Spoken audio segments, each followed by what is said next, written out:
The NAL is here, and if week 1 left you wanting more of the chaos, the strats, and the clutches, then don't you worry because we got you covered. Welcome, everyone, to the second week of the NAL Playday number 1. And what we promise you today is 5 best of ones that are going to be great, and if they're not, then that's not our fault. GG, go next.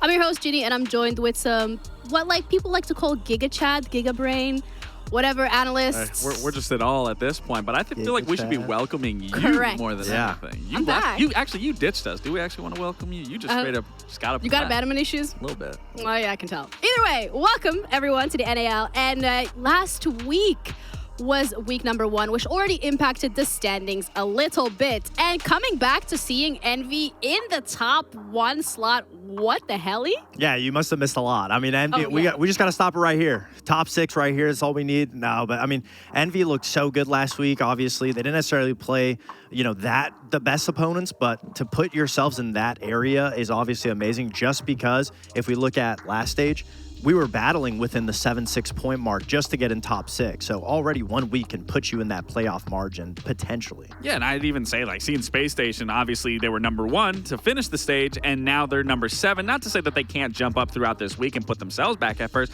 but Standby, I wouldn't say that really is truly painting the picture of how well they've actually been playing, granted not getting any points. Yeah, and for today, the schedule is, as we said, 5 best of ones, and we're actually going to be starting off with Cruelty going up against DZ to maybe give them a chance to get some points, or maybe DZ wants to get more points.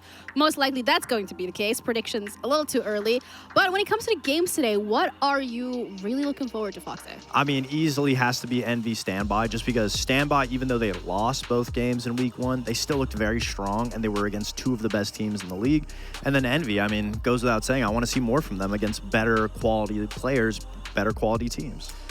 I was going to say the exact same thing, but I will switch it up just for the sake of the broadcast. I do want to actually see the M80 versus Wildcard. Wildcard really have been impressive so far. It was a very close game versus SR that they just let slip by, but then their recent matchup against SSG, they absolutely dominated. So I am curious to see what they bring to the table versus M80.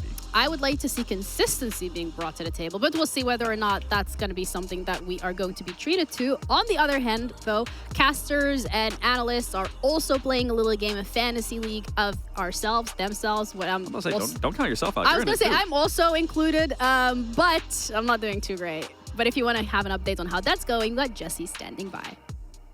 Week 1 of NAL did not disappoint, but for some of our talent in the Fantasy League, it wasn't all that they had hoped for. Luckily for our reigning champion, he was not one of them, and XR Troika has maintained his number 1 spot despite the new draft and a month-long break. X's team was led by star support players Dash and Hot and Cold alongside Gunner, who together put up 63 kills, 5 wins, and more fantasy points than most 5-man teams. While X topped one leaderboard, Envy topped another, but of all our talent, only Foxay actually had an Envy player, drafting Aiden last overall just for him to be the best player on Foxay's team. Next to Aiden was Snake, who ended up being our number 1 fantasy player for the first 2 games. Since he went undrafted, all of those points have gone to waste, as will his points in week 2, because nobody opted to pick up Snake or any of the other players on Team Envy. Instead, the only player picked up this week was Hat, who posted 26 points in his debut with Cloud9, tempting Jonah to add him to the team over Benja, who had negative fantasy points in both of his first 2 matches. While Hat didn't top the standings in week 1, he's got an upcoming game against 10th place team Cruelty this week, and if Jonah has predicted the correct player to pop off, he could be in for a huge point payout. But that's all we've got for now. We might not know who's gonna win fantasy, but if week 2 is anything like week 1, then I can guarantee you we're in for a treat. To see the best Siege in North America, then keep watching right here on the NAL. Thank you, Jesse. You guys are actually doing a lot better than stage 1. Yeah, we swapped roles. I appreciate that. I thought I would give you guys a chance. Right. I mean, your team was pretty good. The players just had bad games. Python's giving me a run, so I'm pretty excited for that. So shout out to Python. Either way, game number 1, though. We're going to start off strong today with Cruelty against DZ. And it feels like this is the tale of opposite sides of the coins because we're looking at Cruelty and they are sitting dead last in the leaderboard against DZ. Yeah, it's pretty disappointing. We were hoping to see the changes that they made going into this stage, that we were going to see brilliance, and we didn't see brilliance. We saw the exact opposite. But I will say, given their second match versus Oxygen, it was a lot closer. But as for Darkzero, it's been very chaotic. Every game has gone overtime. We have to see a far better display of a performance from from them, especially going into this matchup. Starting off with Cruelty specifically, because this roster did make a couple of changes, and they really have to start answering the question whether or not this is going to be worth it. Yeah, so far it hasn't really been worth it for them. I mean, one of the main takeaways from Cruelty is the fact that their attacks were pretty decent in stage 1. Now we're finding themselves in a situation where they're just trying to be a little bit more prepared, have a more team-orientated playstyle, and that's not something that we really saw. I mean, the ideology against OXG about playing really far back was well put together. They let OXG make the mistakes. They knew Force was going to go for aggressive plays. They'd get picks in that way. But then to throw a 3-0 lead and put yourself in a position where, you know, it looks very bad. And obviously, welcome to the NAL. Welcome to the NAL. They got 7-0 for their first NAL game. So we're not even talking about that. The main takeaways are from the OXG match where it was close, but losing a 3-0 lead just because your attacks were that pitiful. I mean, so split up. It's the same issues that they had stage 1 on defense, but now they're having it on attack, the one redeemable quality for Cruelty, and it's just not what you want to see from a team that made 2 big changes to make that much better, and now it's going the opposite direction. Yeah, it could be devil's advocate here and say, oh, but it's only week 2 of the NAL, and maybe they need time, but also it is the NAL. There's not that many weeks to begin with, so you gotta lock in. A team that has been locked in, though, since last stage is ZZ, finished 2nd. They're coming in air hot once again. Yeah, I mean, you know, to some areas, I definitely want to say they're locked in because you got to show some form of resilience to be able to go overtime in both your matches and still pull out a win there and then losing another. But again, to say the least, in terms of what we saw in the beginning of the stage all the way up until the end and what we're seeing now, it's definitely, in my opinion, a little bit of a fall off. And what I spoke into last week's was they said that they were going to look at their play style when I showed a statistic that realistically, I don't really think they need to change anything. They just need to more focus on their international play, but stick to what they were doing right in the first stage in their regional play. Yeah, because when we were looking specifically at EWC, they did end up getting grouped, which maybe not necessarily the results that they were looking for, but something that we touched upon as well is just them being a team that has a lot of different elements that works well together, and they're able to execute multiple different things. Yeah, and something that really has stuck out throughout their first 2 matches has been their defense. They've had a very strong wall. They know how to play into their utility. They know how to set up those crossfires. They know how to force, especially in that game versus SR, make them go into unwinnable positions where they had the lead just off their defenses. But where they're struggling the most isn't clearly their defense, it's their attacks, and that's something that really propelled them to the top of the standings during the first stage, was those attacks. Yeah, and the map veto as well is something that we're going to have to look at because this is going to be best of ones, and DZ is looking to set themselves up for the biggest amount of success. Yeah, it's a situation where if you're Darkzero, there's no bad map for you, but you want to take away the easy ones off the rip. I'm expecting Darkzero to want to go to one of the bigger maps, one of their breads and butters, a Labs, a Lair, a Bank, just because Cruelty, if you take them to a small map, like a map like Clubhouse, it's the situations are unvariable. So obviously, I mean, DZ's banning out Chalet, Skyscraper, Bank, and Cruelty is not doing themselves any favor by also taking out some Consulate, Cafe, and Border. And the map's going to be Clubhouse. I don't agree with that map pick at all. Obviously, the better team is DZ in this situation. They should win it clearly. But this is a situation where you don't take a team that you're better than the club. And, you know, in some areas I can say, you know, take a team to a map like Clubhouse because they aren't going to pull anything out of the hat and try to surprise you. But what we've seen from Cruelty in general is they haven't pulled anything out on any single map. So why allow them comfort in a map like Clubhouse? And especially when we talk about their attacks haven't looked very great, Clubhouse isn't going to be a map where you're going to be able to work on those fundamentals. It's a very cut, dry, clean slate map where it's just sticking to the basics. So if this is DZ needing to really improve and reevaluate where they've been playing wrong, Clubhouse is not a map that you're going to need to do that on and demonstrate on, especially against a team like Cruelty. I don't know what you're going to take from it that you're then going to apply into your next matchup. Maybe it's the fact that Cruelty feels most comfortable on this map, and that's what they want to go for. I mean, Cruelty was definitely thrown a lifeline. If they can get Clubhouse, they're going to take Clubhouse. Our consensus is Darkzero should have never left that to be up in the first position, because even if they do win, they're not being challenged on a map like Clubhouse for their issues, and that's what we want to see is Darkzero improve. So you're telling me there is a timeline where is. Cruelty can win this? So that's going to be your prediction? No, definitely not. No Absolutely shot. not. No shot. Darkzero's going to win it, most likely. I mean, until Cruelty shows us something. I mean, so far we've seen a 7-0. So I can't give Cruelty any type of credit. Do you want to maybe also like predict the amount of rounds that we're going to be seeing? I go crazy. I think it's a 7-2. Realistically, I think DZ wins 7-2. Yeah, DZ's starting on attack, so I think Cruelty might get some rounds. I think 7-1. All right. Well, thank you guys for your great analysis. We do appreciate it. problem. Either way, for you guys over at home, we're going to be heading into a quick little break, and we'll be back with the first game of Playdate 3 here at the NAL. So don't go anywhere because we will be back.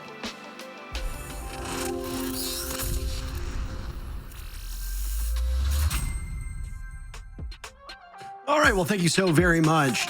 I like your outfit. You're very green today. I was actually debating wearing green myself. Maybe after this match, I will don some green apparel and both of us can kind of look like, I don't know, leprechauns or whatever. But I do appreciate the fact that you don't look like you're going bowling today. Thanks, Parker. Yeah, I often get called leprechaun in my daily life due to my whole height situation. So I thought I may as well fit the part today for our wonderful third play day of North America League. Yeah. Yeah, great. Yeah, that's good visual representation. I'm sure the viewers really appreciate that, Parker. Great. That's how short you are, just in case people needed a reminder of your height level. What a match to start off the day, Jesse. Team Cruelty have not had the start that they wanted to this stage. It does follow a similar trajectory that we saw back in stage 1, which had Team Cruelty inhabiting the bottom of the standings. So far, they are in last place here through 2 play days. What do you think the expectation should be for this team moving forward? They made a roster move. They came back into the stage, presumably with more experience, but they've actually looked weaker than they did back in stage 1. Yeah, I think it's really important that you show that growth in the second stage, right? I mean, this is obvious, but starting off with a 0-2 victory against the 9th place team in stage 1, Team Envy, I mean, that's a really big statement to go down. And while they had some stronger defenses in their second play day against OXG, it still wasn't enough to get a win up on the board. That roster move that they made, swapping out 2 players, bringing in Caden and Rovi, that was kind of controversial, you know? I know Skimsy in particular, after being dropped, took to Twitter and had some words about the team and the situation. So there are definitely those that are preying on Cruelty's downfall, and they need to show up and show just how important this roster move was to them and show that it can be strong. A lot of eyes are going to be focused on Caden, you know, 21, hot young pickup coming in for Team Cruelty. He was by far the best Mexican player in Element 5, going plus 42. Had a huge number of eyes on him in that first week, but it felt like the lights were a little too bright. He went minus 11, was the worst overall player in week 1 for the North America League. So I really want to see a better showing from Caden. He's shown how good he can be in the tier 2 scene, playing against some of the other players in North America, but maybe once you get to that highest level, right, it's a little bit harder to perform. So I really do want to see Caden step up. I think he's a lot better than what he showed last week, and we need to see that now. Their opponents happen to be what used to be a dominant group stage team, but might be a sleeping giant at the moment. Darkzero went perfect through the group stages back in stage 1 a couple months ago until things came to a screaming halt in their final 2 play days. Now, it was okay because they still finished 2nd overall in the region, but losses in their 2 final group stage play days against Shopify Rebellion and then against Space Station, both 5-7 losses for DZ, did not put them on the best trajectory before they went into the playoffs. They did well in the playoffs. They narrowly lost to Space Station. So in best of 3s, they're a fine team. But if you just look at these best of 1s, Jesse, a 5-7 loss to Shopify Rebellion into a 5-7 loss to SSG, then right back to best of 1s to start this stage, an 8-6 victory over the 8th place Cloud9 team, by no means a confidence-inspiring result, into a 7-8 overtime loss against Shopify Rebellion. This DZ team went from never losing to barely winning in best of 1s. Now, you could say that the Shopify Rebellion matchup was always going to be a good one between them and would likely be a very close game. But DZ now finds themselves pretty squarely in the middle of the pack. Team Cruelty should be a stepping stone for them to achieve greater results in tomorrow's matchup. It will be a much tougher one against M80, but what do you expect the result to be for a team like Darkzero if they want to be a top 2 team? What are you looking at in terms of scoreline and prowess against Team Cruelty for DZ? Yeah, I think for Darkzero, we're expecting kind of a fast game here, just to be blunt. We're expecting a bit of a dominant showing for Darkzero, and it's really important that we get that. You know, in a bubble, Darkzero beating Cloud9, coming close with Shopify Rebellion, I think that's still a good spot. I'm not ringing the alarm bells worried about DZ by any means. But it's notable that after their disappointing results at EWC, they had to kind of bring things back a little bit. It's something that NJR talked about in an interview last week, where really the focus for Darkzero is bringing it back to basics, working on the fundamentals, not going so deep into every specific strategy, and really just returning to their roots and getting the default stuff down correctly. So I hope that we can see them continue to improve on that. It's also worth noting Darkzero back-to-back overtime games last week. Not exactly a team that's used to playing overtime games. Prior to last week, they had played 21 straight maps that had ended in regulation. So DZ maybe not quite as used to these longer matches. I know in their history, they've got their fair share of overtime games for sure. But in recent results, that hasn't really been the story for them. It's been strong wins or it's been tough losses. To go so many rounds in that first week, only topped by SR themselves in terms of how many rounds were played. I think DZ would really like to step into play day 3 and maybe get this one done a little bit quicker with a little bit less stress. Well, Citizen's back at his chair now, so ideally we can get things underway. I'm not exactly sure what the delay was there. Maybe just a bathroom break. You know, when you gotta go, Jesse, you gotta go. And would you believe it? 88 to 12% was the prediction in 4 of our 5 matches, or at least 3 of those 5 matches on our first day of stage 1. And we are right back there with all familiar, all reliable. 88% of you thinking Darkzero is going to take it, 12% for Cruelty. Operator bans will roll in. And on a map like Clubhouse, defenders typically do quite well. That means for Cruelty, you got to start putting rounds on the board right away. If Cruelty starts off dropping rounds to Darkzero on attack, you will have very limited opportunity to pick up more rounds in a more advantageous spot for the remainder of this game. Nothing really too weird with these operator bans, but a double hard breach ban is going to hamper Darkzero's ability to deal with these bomb sites. Now you're going to have to rely solely on those secondary can openers, a Thermite or a Maverick, and that might pose a bit of a problem. I actually think Darkzero maneuvered this op ban phase really nicely. So it's always going to be a focus on the walls when it comes to Clubhouse, right? The hatches when you're defending basement, jacuzzi wall, CC wall, some of the most important walls in all of Rainbow Six Siege. Cruelty could only leave up one of the 3 hard breachers, right? Not including Maverick, which does count, but we're going to ignore him for now because he doesn't see many bans. They chose to leave up the Thermite. Now, if this was a classic Kaid Bandit ban, then a Thermite being up on the board is kind of scary for Darkzero because it means that you're going to be dealing with a lot of Nero windows outside the main wall. A lot of people think, well, if Kaid and Bandit are banned, maybe Mute is the next operator to keep the walls closed. But it's actually Mira at a high level because teams are so good at putting the Mira on the wall, tricking it with impacts, tricking with C4s, even just threatening to pop the window and making it scary to approach. I really think that's what Team Cruelty were planning on doing by banning the Ace and the Habana. They would have set themselves up for some really powerful Mira tricks on the CC wall, on the con single wall, on the jacuzzi wall, wherever they wanted. But since Darkzero banned that out, now all they're going to have is the Bandit. And Thermite, having a relatively fast explosive, is probably the best bet that you have to deal with those Bandit tricks. It's high risk, high reward, but if you time things well, if you can get down below, pressure Fatal off those positions, then NJR can still make some massive work on this hard breach holes. So I actually like what DZ have done in this operator ban phase. Not going to be super simple. They still got to worry about those tricks, but could have been a lot worse, I think, if they left that Mira up. Garage completely conceded now, so Darkzero can quickly assemble their forces up on the catwalk and look towards the server component of this map. As is very typical of any top floor hold, you're going to see teams extending outwards from whatever the bomb site might be.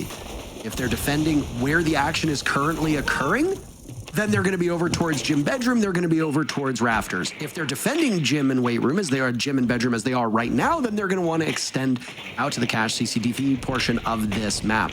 I'm a little confused as to why they invested so much over in CCTV, but then didn't have anybody holding down rafters, because all that accomplished was about 45 to 50 seconds being removed from the clock before that breach got opened up. Monty and Nafe just walked up rafters, shot the bandit batteries, and immediately the wall got opened. I feel like you could use your utility a bit better elsewhere. Speaking of utility, that was almost a frost mat that Citizen stepped into. Matumbo dies in the hands of Spirits. The first kill comes with just a little bit over a minute to go in the round, and Darkzero have the lead. The Monty, I think, really scaring those cash players off. They definitely would have liked to hold that position for a lot longer, but with the Monty there, the wall open, choosing to fall back and try to play site 5v5, already you're seeing the weaknesses of that strategy with the first pick going the way of Darkzero. Nafe's going to want to make his way in for a plant with this Monty. Does not have smokes or anything, so he's just going to have to rely on this shield, maybe get behind the mattress, already calling information for his teammates, and pretty damn close to a plant spot. Watch out for the one Nitro being held by Fatal. Yeah, I mean, this is a very reserved defense from Cruelty. They are very far back. And Darkzero can take complete advantages if they want. A bit odd to see Spirits off of that shield roll. NJR takes down Caden. You talked about his ability on this team. He will find nothing through this first round as now Spirits is softened up. Scampering off his position, Pyro dies, as does Rovi, and Fatal's Nitro Cell will do some damage, but not enough. He's spotted down by the main stairs, and he's eliminated by Pambazoos. It's a flawless start to Clubhouse by DZ. And Jesse, a flawless round by the attackers on round number 1 on Clubhouse? My goodness. Not what you want to see, but obviously Darkzero will be happy with that result, and we saw the celebrations coming through from Nafe. His first win on a shield operator since stage 2 began. It went 0-4 on shields week 1 for Darkzero, so that was an area that I was looking to see them improve on. Thought that was great Monty play, you know, nothing too difficult, but Nafe did it really, really well. I do think it was not an obvious decision to push so deep through that bomb site. I think a lot of maybe less experienced teams would have tried to just get a plant down behind the mattress, maybe just inside the door, because you've got the Monty with Diffuse Kit. It's an appealing option. But the fact that Fatal was down below with a Nitro Cell and nobody was pressuring him meant that that wouldn't have been the right call for Darkzero. They correctly identified they had no pressure down on that bottom floor, and since they didn't really kill anybody over towards the cash side, it was a pretty safe bet there's going to be somebody down there with a Nitro, so they just pushed through the entire top floor. They killed every single player other than Fatal, and then when they were in the 5v1, it doesn't matter if there's a guy below with the Nitro Cell. You'll find some way to win that round. So smart decision-making by Darkzero. I think you got to give a lot of credit to Nafe in that round, and they start things off very cleanly, 1-0. Not just one, but 2 shield players on this team when need be. They quickly move Spirits off of that sledge, who was rocking the L85. The addition of the Reaper MK2 and some buffs that were handed out in Operation High Stakes made certain operators a bit more flexible in their application. Sledge is one of those operators. It's been running the shotgun a fair bit across different regions. We've seen it here in NA because the Reaper MK2 ends up being that secondary that ultimately becomes a primary, very similar to all the SAS operators, right? Like you've got Smoke and Mute, They use the SMG-11 as their main. So, but a bit odd to see the L85 in the hands of Spirits. He had obviously his role this time around on Blackbeard, who did receive some nerfs in Operation High Stakes, but is still maintaining a pretty high pick rate and a pretty high influence in these rounds. He'll be doing double duty with Nafe as 2 shields will be looking to make life hell for Cruelty in the basement. Yeah, and not just the basement, Parker. You've got Caden and Pyrox roaming around that top floor. Fatal was holding kind of up on the main stairs. It's really important that these anchor players on Cruelty can provide safe passage to get these other guys back towards the site, unless they're planning on fighting up there and dying up there. Darkzero clearly have very strong information on these player positions. I believe that was Pyrox the Citizen was staring at through the floorboards. So Pyrox does end up backing off towards Caden. They're playing over towards Master at the moment, and it'll really be a choice for Darkzero. Do you ignore these guys, try to get a fast push into the bomb site, or are you really going to try to root them out? I think with 2 shields you certainly could, but Nafe's already in, so that's not the game plan. Shields will blow up galore. Nafe losing a bit of HP in the process. Missing an opportunity to go for the cross, but he's pretty safe in his position and will become even safer as a smoke is tossed out by DZ. Nafe sustaining some damage, but pulls it off. DZ falling by the wayside, a mess inside of the site. People down left and right. Citizen Pambazoo still standing tall. Pambazoo on that glass has smoke to give him a little bit of cover with Citizen on the other side of the site. Right now they could pinch very effectively. Pambazoo inside a dirt tunnel, Citizen over by blue. 3 players remain from Cruelty, and they all have good close-range guns, which worries me a little bit if I'm Darkzero. Diffuser did not go down successfully, so at this point in time, DZ is just wasting time for these 2 other players from Cruelty to get close to the site. Hambazoo will trade out on a Pyrox, and as Rovi and Caden still standing against Citizen, who will attempt to get the defuse down in the same spot. He has to be very concerned with Blue, as that's the safe way for Team Cruelty to get back into this site. Using what little remains of his gadget, he's trying to bait out these players. Great patience being held at the moment by the castle. Shotgun in hand, playing that tight angle. Time running out for Darkzero, and Rovi will go for the swing. And down goes DZ as Cruelty answers back. What a mess inside of the site. And DZ were about a second away from changing the course of that result had that defuse kit been planted. Less than a second, Parker. I've got the feed up paused on my second monitor, and I'm staring at the moment where Nafe pulls off the defuse kit. He doesn't get downed while planting. He pulls off with, I swear to God, like maybe a 1/10 of a second, 2/10 of a second less than the plant. I have to imagine that's just a misplay by Nafe where he accidentally pulls off. The smoke would have killed him, but he would have had time to get the plant off too. So either he's misreading the smoke damage there, or he accidentally lets go of F a fraction of a second too quickly there. That's unfortunate for Nafe. You don't see that happening too often from him. Had a ton of plants back in stage 1 for Darkzero.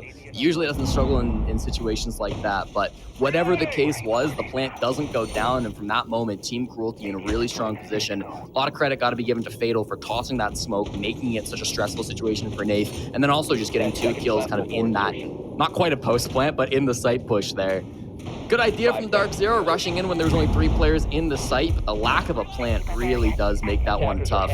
Good patience in the 2v1 too. Obviously you expect to win that, but not over-swinging, not letting Citizen get any chance at killing you was good to see. Just a mad scramble. As I mean, if you're going to try to pull off and execute quickly, you tend to see these things unfold in that manner. 10 players still alive in the lobby when you attempt to get the defuse plant down, and then snap your fingers and 5 of them are gone because Cruelty had to react right away. You cannot be put in the position they were in, having to hold back so far. You saw what happened back in round number 1. They conceded an awful lot of ground to DZ early on, and they were never able to regain their footing. It can get even worse on that bottom floor bomb site. Citizen hits Matumbo with the drive-by LOL after he picks off an Echo 40 seconds into round number 3. I would love to know what Matumbo was thinking there. That is a substantial loss for Cruelty. Matumbo was on cams inside of Cash, so I think it would have been a vert play. I don't see any vert angles above Citizen right now, so that might be one for the match replay files. In any case, you get an insta-kill onto the Echo. I mean, that's a massive play.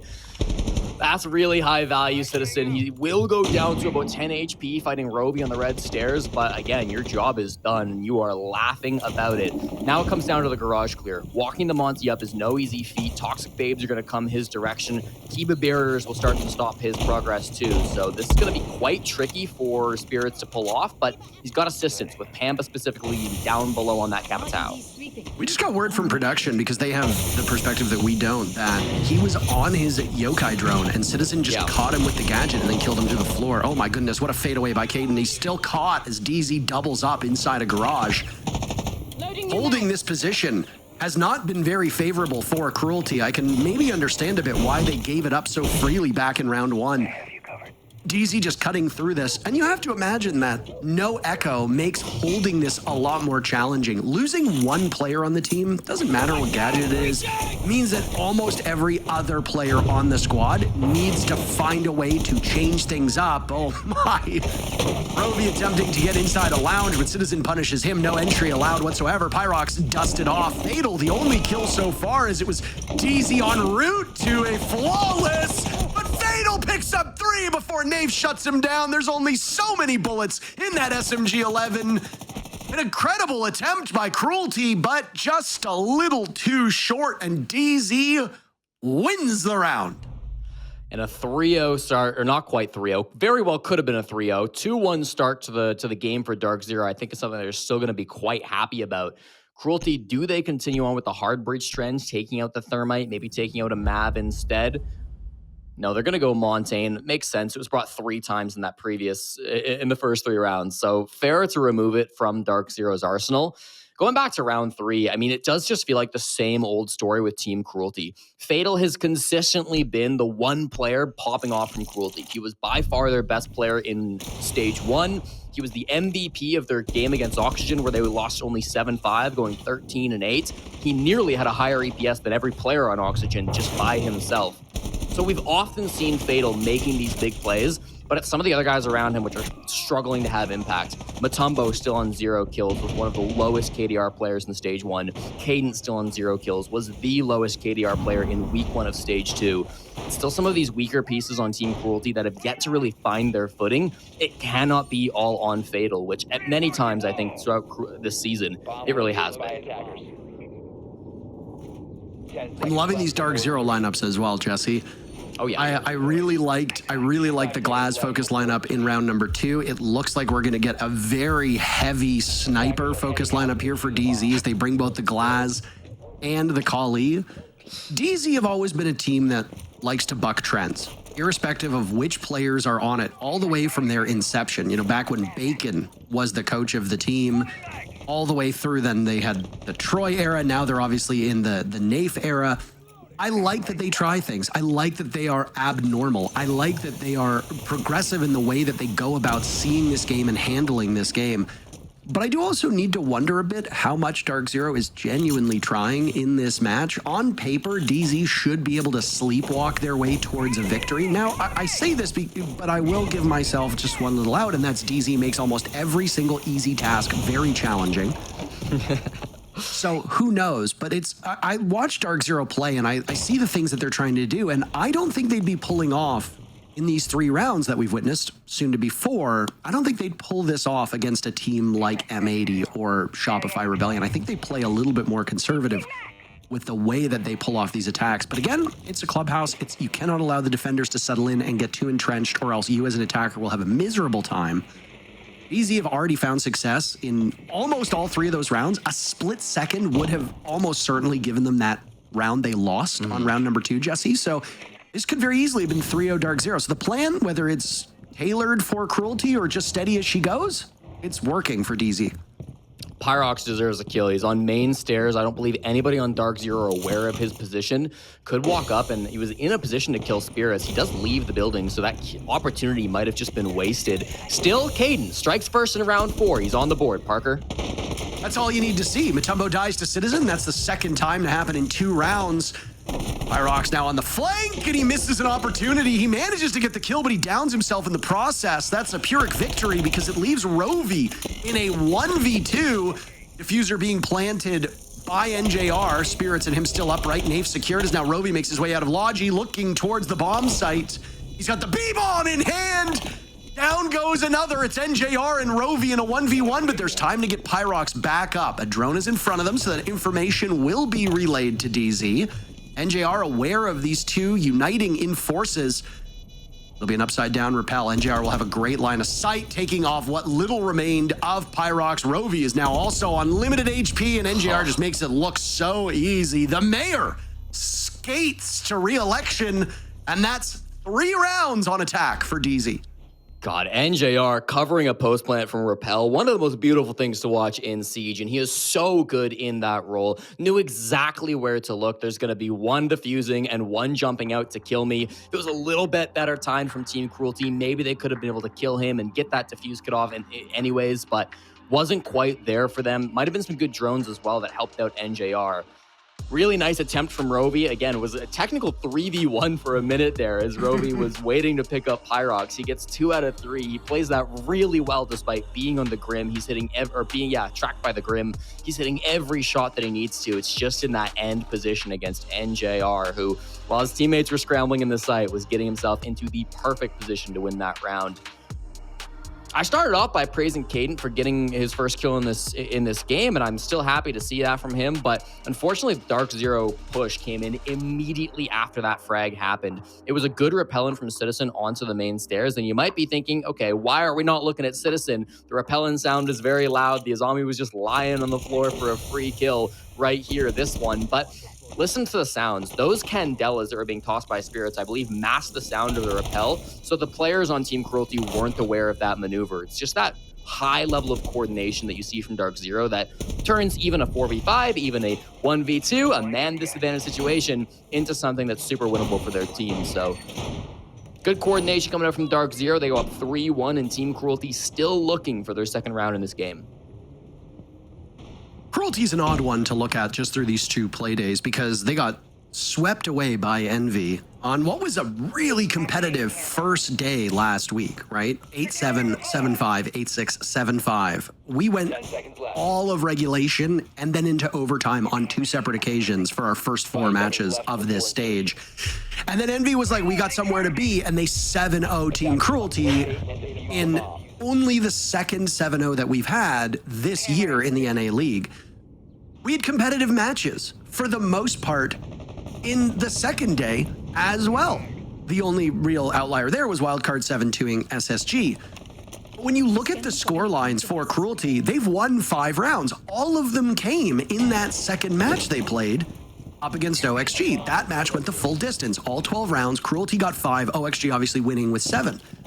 But they're still averaging 2.5 rounds across those 2 games. And right now, Cruelty on the best side of Clubhouse is below that. Now, mind you, there's 2 rounds remaining, and I would put money on the fact that Cruelty will win at least 1 more round, which would still statistically be below that average. But I don't think things will get better for this team when they swap sides. I do not see Darkzero choking as defenders on this map. So Team Cruelty will have gone through 3 play days, only averaging 2 rounds, if that's the case, maybe 3 rounds at most, which is terrible. That is way below every other team in the league, and it just means that the remainder of this stage will be almost out of reach at that point.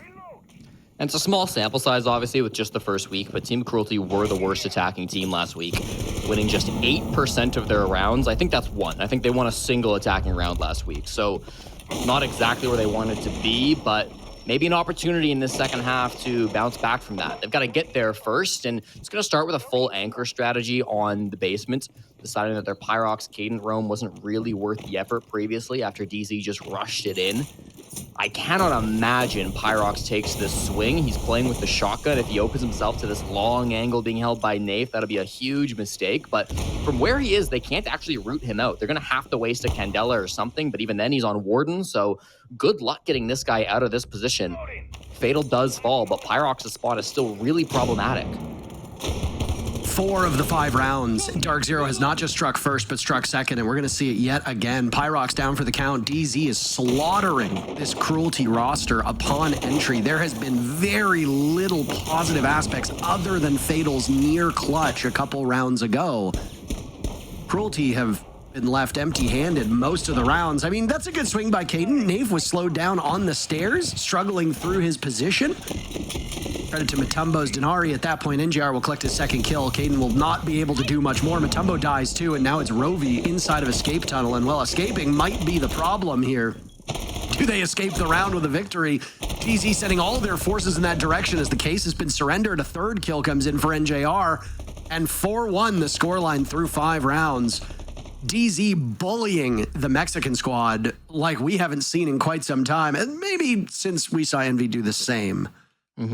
But goodness gracious, DZ do not look like they are even dialed in at this current point in time. And I think that situation on the main stairs is really emblematic of kind of the differences between these 2 teams. It was a really strong position that was being held by Pyrox, but Darkzero had 4 people dealing with this one spot, and one of them, Pambazoo, happened to have a frag grenade. And it doesn't matter if you're Warden, you can see through all the flashes, all the smokes, you can't see through a frag. That forced a swing from Pyrox, there's nothing he can do. And so even though Pyrox is playing a good position, he's got a solid strategy, right? Main stairs, close angle shotgun with the Warden. When it's 1 against 4, when Pyrox has no help at all, and Darkzero have everybody helping out for this one problem, of course Darkzero are going to come out on top over and over again. They're going to be able to solve that problem. You cannot produce an impossible puzzle in a game like Siege. There's always going to be answers, and DZ, with no pressure from anybody else, with good time on the clock, with everybody putting their heads together, they're probably going to find that answer. In this case, it was a frag grenade. So Darkzero, it really does feel like that team play, that coordination is just on another level compared to what Cruelty have been able to put up so far. Last time these two teams faced off, it was a 5-1 first half for Darkzero. History, unfortunately, looks like it could repeat itself on Clubhouse, but this will be Cruelty's last chance to change that fate. Yeah, I mean, you're kind of out of runway at this point. How do you land the plane? Clubhouse has been, since it was changed years and years ago, held the distinction of being one of the most defender-sided maps, period. Now, interestingly, this is the first time that we're seeing it here in this stage of the NA League, so we don't really have a lot of data to go off of. But Jesse, if you will indulge me for a second, what happens if we go on over to stage 1 and we look at the Clubhouse statistics? Well, almost 58% of the rounds were won by the defenders in just this region alone. That means your scoreline as a defender should probably be a 4-2 victory on the half. Cruelty is struggling to get to 2, let alone 4. So again, operator bans can throw those numbers into a tailspin. It can change things up. But Cruelty have not been able to slow down this attack at all, and Darkzero have masterfully worked around those bans, as you pointed out, before a single round was played. Again, no fighting for cash control on the side of Team Cruelty, similar to round number 1. Means that they're going to have to find some other way to be impactful before Darkzero get to the bomb site. That might be a rat spot from Rovi, which he's currently playing inside of Logi. Very dangerous. If he gets droned out, he could easily be held on the cross, and if that hash above him pops, then it's the danger zone. But for now, he is safe. Could be a player down below, too. Both Pyrox and Matumbo playing below the bomb site. Matumbo just on the main stairs coming up now, and Pyrox deep in the basement. That is a strat they used in round 1, but it wasn't successful. Nitro Cell goes out, and it's pulled a little too early. DZ looking for first blood for the 5th round in a row. For 5th round in total. They will not get it. Pyrox was the one to strike first back, and I think it was round number 2. He'll do so again. 2 of those 3 kills being the first pick. That's pretty good, but he wanders over towards main stairs, gunned down by Citizen. Spirits also dies. Inside the site, Nafe is looking for more. He narrowly missed a golden opportunity. He'll collect onto Matumbo. As Nafe is not interested whatsoever in getting this diffuser planted, Rovi in his position will find a single kill. Citizen gets the exit frag, and a 5-1 first half for DZ will be what goes down in the books. I just love the way that DZ approached that. Dave is inside the site. He's got the all clear. He misses an opportunity on one of the defenders. He sees him run by. He knows where he is. He kills a second defender. The team is obviously calling that the third and final defender is inside a Logi. And does Nave decide to go for the plant? No. He and Citizen are fighting each other to get the final kill. I respect that. I have no choice but to stand.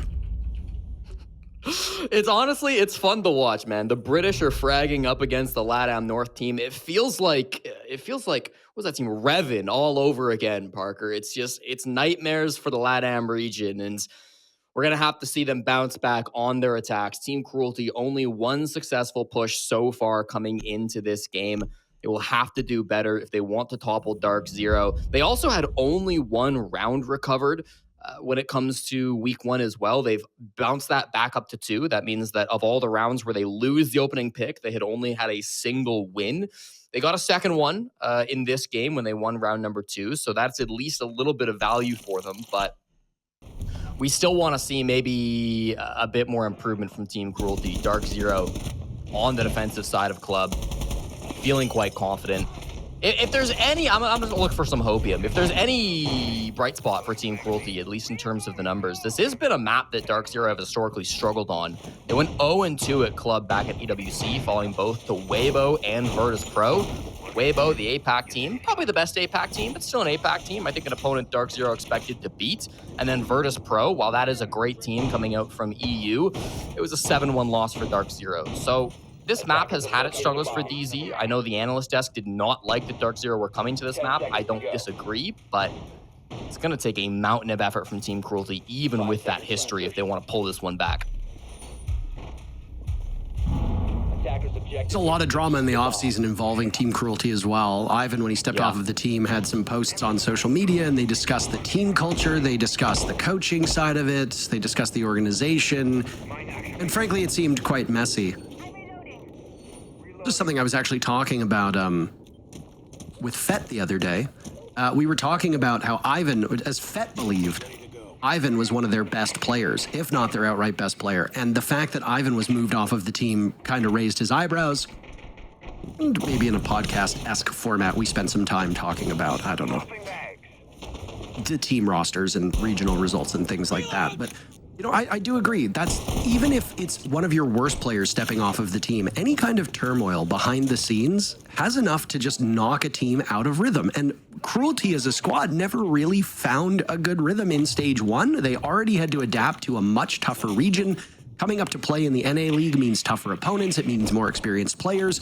It means changing your playstyle, changing your strategies to meet the moment. And I think it's fair to say Cruelty was not able to do that in stage 1. That's okay. There were teams that were not able to do that were in similar positions, some of whom had higher expectations, but Cruelty has not fixed what afflicts them here now for stage 2. If anything, it actually looks like they're performing worse through these 3 play days. The bright spot has been Pyrox, though. Look at this. Rovi has 7 kills, but all of Pyrox's picks, Jesse, have been so high value. Rovi finds yet another, and it's Cruelty on attack with the upper hand for the next 90 seconds. That's good fighting over towards Cash to get those couple of kills. Darkzero thought they'd stall them out with the Goyo canisters, but it wasn't quite enough, and that's going to open up some room for Cruelty to work with. 75 seconds, still not an easy task to accomplish. They've got to open that jacuzzi wall, and with a mirror window on it, it's going to be a little risky, but Pyrox has no fear at all. There's nobody nearby to stop this, so it will get opened.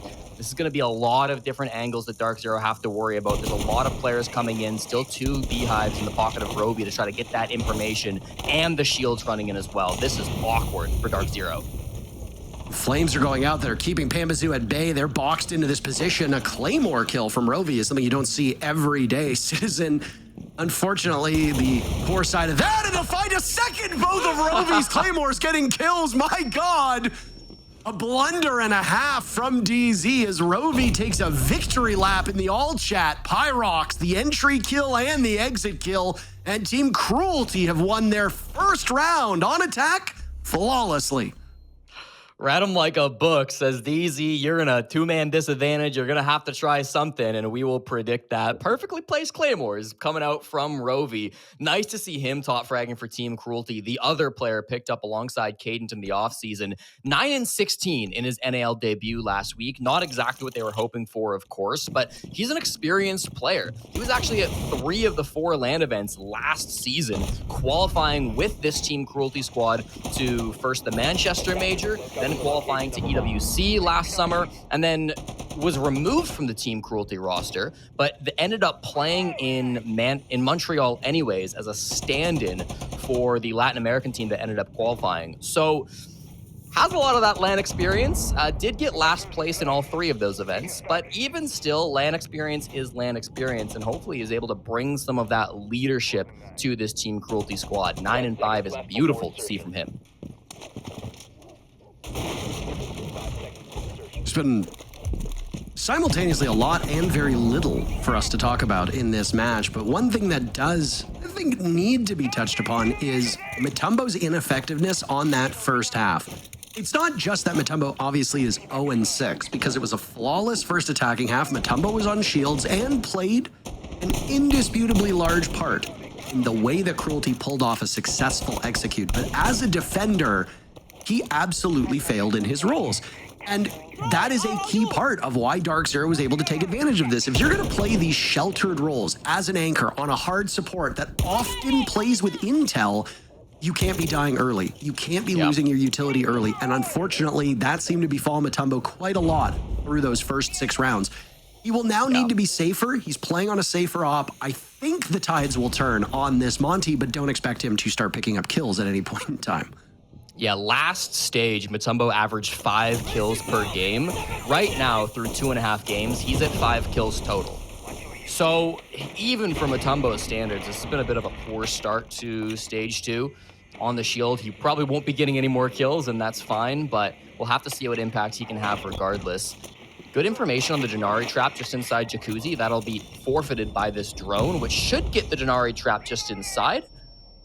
Not sure that it did, actually. If he runs it into the line, it might have cleared it out, but they just jump into it anyways, and with all that damage plus the Tachanka, they actually kill Mutombo first. The trade So Cruelty looking for Pyrox to get that opening pick. Not only will he not, he gets handed himself a 1:20 break at the hands of Pambazoo. Denari might be off the board. Those gadgets will still persist, and DZ have taken their lumps, particularly Pambazoo, but they still hold the advantage, Jesse. The question will be, what can Caden get up to as this Nook as he creeps up blue stairs and might find an opening? I don't know about this. No. Oh my. Pulls trigger a bit too early. He's got the down on the Pambazoo. Does he know this information? If he does, he can capitalize. It's a 2v2. He's very worried about top red, and for good reason. Now focusing on Garage, his attention will be split. Pambazoo's probably not retrievable. NJR has an option to pull out that secondary or pull out his gadget, but he's not going to go for that. He's going to reposition to get a better angle. They cannot get bogged down in this because Rovi, with all 9 kills, is lurking somewhere else on the other side of the map. And Pambazoo not being retrievable is a bad thing. NJR's last one standing. He gets Rovi and will now flame off the bottom of the stairs. That standstill that he had with Caden will continue. Gas canister will linger. Diffuser needing to be retrieved. And NJR gets the final kill. A sigh of relief sweeping across the DZ fan base as they move to match point. That could have been a turning point in the game if Cruelty had gone 2-0 to start the second half. NJR in the 1v2 seems to be an unstoppable menace for Team Cruelty. He had another clutch back in week 1, so that's going to be 3 clutches on the stage for him to start things off, and I believe 5 total attempts. 3 last week and now 2 this game against Cruelty. So a ridiculous clutch stat currently being built up by NJR. It was an interesting round from Cruelty. Obviously didn't get off to the best start over towards Master, and this could be a really tough site to push if you don't have either Garage Control or Master Control. We may have cashed a curse Matumbo a little bit, talking about his statistics right before he gets absolutely clobbered by some Tachanka Denari utility combo, trying to get in Jacuzzi. So that one might have been our fault, Parker. But beyond that, I thought Cruelty did a good job of trading out numbers, making it scrappy, getting into good positions. That push from Cadent did net him a kill, even if it eventually was cleared out. So there were some strong moments in that round from Cruelty. It just wasn't enough to get put together. That means Darkzero are now on series point 6-2 against Cruelty. You're hoping to end this before we even see the final ban phase. Yeah, we might only have these shields removed for Darkzero, and then the 2 electric defenders from the side of Cruelty. There's been a brawl on this the last couple rounds. I will hand it to Cruelty. They are trying to meet Darkzero's aggression with their own, and I don't hate the way that they've done it. I mean, DZ is just such a handful. Teams across the whole world have struggled against this squad, and DZ looking to regain some of that gusto they had before. I got a swift correction, by the way. When I said that both teams had benefited from the swap, I got a funny joke message from Troy saying, actually, DZ has never achieved the same results since they dropped me. And it's like, true. Okay, man, I beg you to care about things that matter. I'm trying to tell a story here. Rovi kills Spirits. Caden is down for the count. It will need to be retrieved. That will put us at a 4v4, though a 5v4 is possible if Caden can be retrieved. And he will get picked back up from Rovi. They still are assembled outside on the balcony, waiting to get into the bomb site. Darkzero deciding whether they want to continue to fight up above. They had 3 players technically on the first floor. Pamba and Nafe were just playing around that main stairs and have both chosen to fall off. Citizen playing top secret stairs. I expect him to fall off too, being low HP. They kind of know where he's at. As soon as he finds any pressure, could launch a Kiba and get himself out of there. So I think they're going to be betting mostly on Cruelty wasting their own time. They have a lot of can openers. The hatches shouldn't, never mind. Citizen chose to walk up red. I'll pause my thought for a second because unless Citizen gets droned, this should be a freebie. Nice shot on to Fatal. Down he goes. Fatal was the bright spot for this team, but has fallen off the longer that this match has gone, at least in the killing department. Utility has still been mostly okay, and to his credit, 3 of Fatal's 6 kills came from that near clutch in what was still a lost round. You could say that these were impactless kills, which I think would be a fair thing to say. It was an attempt by Cruelty to open up that dirt wall early on, and it got shot, which made their way in much harder. Jesse, only 40 seconds left, and Cruelty just really don't have much going for them at this moment. They brought 6 cans and didn't get the kitchen hatch, so this is going to be a tough push. Mutombo in through dirt will make his way forward. Pyrox providing some support from the main stairs. Is Mutombo leaving? It looks like he is. He's going to rotate back over to main stairs. That's going to make this a really low time push for Cruelty. Caden now walking up, doing some damage to Nafe. Still blocked out of these positions. A drop through Moto would be ill-advised. The Flames in front right now, keeping them at bay.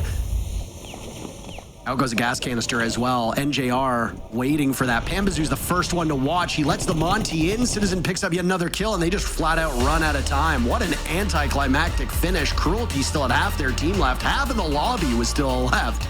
And the clock just decided to give Darkzero the win. Well, that was a match, that's for sure. DZ needed 3 points to keep themselves in contention for the top of the NA League. They will get all of them. Cruelty just still looking for something, anything to kickstart their offense. They'll have to wait until their matchup tomorrow to see if they will find greater success.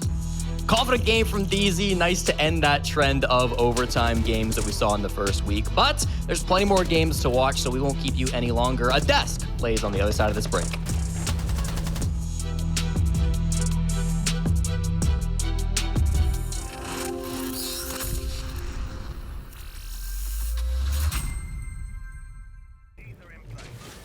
I still got low. There's secret. I'm holding secret. Go and push secret. Still one main. Monty in church. Secret dead. Good job, boys. Shit, so. Nice. Well What the played. fuck were they doing, bro? Welcome back to the NAL. And I think that pretty much sums up, that reaction sums up exactly how we're feeling. What was going on there? Honestly, I have no idea. So who better to ask than Nave himself, who was in the game. Congratulations, guys, on the win. 7-2. Just another day in the office. What do you make of that game? Because that looked a little bit very much one-sided. Yeah, to be fair, we were kind of shocked that they let Clubhouse through to begin with. We thought it was going to be a Labs, but they ended up banning one of the maps we were going to ban. So, I mean, yeah, it was a bit of bread and butter for us. Yeah, I mean, I don't know what they were doing that last round, though. I know you just started talking about that. We don't have a clue what was going on. I mean, I think there was a couple rounds where we were maybe looking at it weird, but the rounds where I was really impressed with you guys is on your attacks. Obviously, you guys did a great job taking great control with the Monty, obviously getting your first picks, forced them to ban out the Monty. When something like that happens, your shield gets taken out, your game plan gets taken out, and you have to transition to what the next game plan is. Are you still attacking the same areas that you would with the shield, but with other objects, or does it change the strategy completely? No, yeah, it's what you said. Like we would just bring more like U2 ops, like Capital, Grim, like power ops, just push out these positions. And to be fair, a lot of the defenses they were giving us a space of free. Yeah. I'm not sure if that's because of the Monty, but even when I didn't play Monty, they just like the gym defense, for example, they just gave up top red like 2 minutes or like 1 minute 50. So I know they made it quite easy for us. Well, Nef, I want to say congratulations. You didn't have to play overtime, thankfully. No more chaos. I do want to kind of just talk about the stage so far, and we talked to NJR after the first win. He said that you guys were kind of looking back at how you were going to approach Siege, change your play style. I was kind of curious because, like, I pulled up a statistic from stage 1 and all your guys' stats and what you were doing. It kind of made me question why you guys were kind of, like, looking at your own play style because, like, what got you through the NAL was the play style of obviously what you're doing last stage, and I think back during at EWC, you guys kind of like looked into it a little too much where I felt like you don't really need to change a whole lot, like maybe like small minor tweaks. I'm just curious if that's still kind of the same ideology that we heard from NJR during their first play day. Yeah, it is. I mean, like, after EWC, we had a big talk. I think the whole general consensus was like we were great with like Zach and all the cheese stuff. Mm-hmm. Great, all that kind of stuff, but when it came down to the fundamentals and these teams adding layers and like, you know, actually having to use our brains and actually like solve these issues, that's where I think we're lacking, especially at EWC. So I mean, slowly day by day, we're working on it. And I mean, yeah, I don't think we've had a bad stage at all. I think the game against Shopify could have gone either way. We lost some close rounds, but yeah, it's definitely improving for us. For sure. You're talking about the fundamentals and just kind of like bringing that back and focusing on those things. Is that just being together in the same environment, practicing, doing the scrims, is that what it boils down to, needing more time? Because fundamentals are so crucial, as we all know. How are you guys really focusing on that then? Yeah, I think we changed up our daily schedule now. So like we're not scrimming as many maps, we're doing more review. So it's like a bit of 50-50 now. And obviously, yeah, being in a team house helps massively, you know. Like even when we're just like, after the scrims ended, we can go talk whilst having food, you know, like we're still talking about certain things. So I think a lot more things get sorted when you're in this sort of environment, when everyone's in the same room, same house. So I think that, yeah, that has a massive effect. Okay, well, thank you for the insight. Looking forward to see how that's going to play out throughout the rest of the stage. Thank you so much for your time and congratulations once again. Bye. Thank you. See you later. See ya. All right, just another day in the office for the side of DZ. Really interesting to hear, though, that there are just minor tweaks that they're looking to focus on, and also all of them being in the same team house is great for them. But let's break down this game specifically, because as much as DZ really did come out of the gate swinging, it just felt like Cruelty didn't necessarily have the fight in them. No, I mean, I agree with what Nave said. Obviously, there was a lot of rounds we were looking at each other, kind of scratching our head at what the game plan is for them. Obviously, when you're in a situation, you're only winning one defense. I mean, just constantly getting picked apart. Cruelty didn't really have a response, and that was the issue. They played too spread out, unable to trade each other off, and they're in positions that if someone goes down, they're not retaking, they're not problem solving. It's just playing positions to play the position. There's no real rhyme or reason behind it. Yeah, and again, this is something that we, gave credit to Cruelty during their previous stages. They were doing well on their attacks. It was their defenses that were falling apart. Mm-hmm. And then on a map like Clubhouse, where statistically defense is so one-sided on this map, that finding your success on attack is always going to be the difficult part, but to not be able to do that on this map and only walk away with one round on defense, it's insane. And it just goes to question, was that roster change really worth it? Nope. Yeah, that's a question that still needs to be answered. So far, the answer to that is no, and I think that's also quite a concerning position to be in as Cruelty, because as we touched upon, there isn't that many weeks realistically that you have in an NAL stage to really be able to hone down on some of these issues. And one round particularly that really highlights those issues that they're having is round 6. Yeah, it was the last round on DZ's attack. I mean, they still had master control. They had the main hall. They had Germany, and I just didn't understand. I mean, both me and Fox made a verbal cue here. Like, what is going on? Why are we giving up these positions? Defense, statistically, again, even as a former player, you know what all your team is doing on this map. You know the rotations that can be made. You know the angles that can be held. So the fact you're just running around all of Master and giving up all of this control and not even being able to fight back in any of these situations should never happen, especially on a map like Clubhouse, where there's only so many ways that a team is going to attack from. And to be caught off guard and be shot in the side or shot in the back throughout that entire round doesn't make any sense to me at any level. Well, it do be like that sometimes, and that is game 1 of today done and dusted, which was actually pretty quick. We still have 4 more best of ones coming your way. Don't you worry, we're not done just yet. But game 2 is C9 against Shopify. This should also be quite an exciting one. Yeah, I mean, I definitely think it's very anticipated. C9, if they can just figure out that late game, be a lot closer together for them to be able to maybe get their first win here. Yeah, and we're gonna be coming back with the second game of today after the break. So make sure that you stick around, or if you just want to go grab yourself a snack and some water, we'll be right back with C9's SR.